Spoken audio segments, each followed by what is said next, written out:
Assalamu alaykum ey vatandaşlar. Ben şu an çıkışımda şol Appazisaniyer deyip özünü ılan etip ören Muhammed Diyocu, Narcan apı, Murat Kurbanov dağları yüzden ötmeli.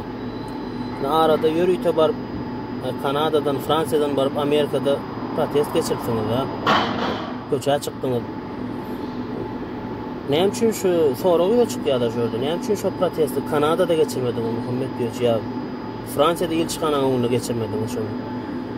Sapara dağlar var, bir giden iş ettiler, adam toplayacak ol, adam yürüyecek ol, para. Sonra bareden işini bir puç ettin de oğlum. O lider olup baş olup köçe çıkanlar da 15 20 adamdan köp değerler. Onun ne edip ol yurdun taşında oturup içinde 13 adamı köçe çıkaracak. Halka ne edip diyelim ettirecek. Düşünüktü de şu tay. Sizden tek o derece yetenlersiniz de yon yal gayret yoktur sizde var. Yurdun içinde 13 adamı köçe çıkarmağa.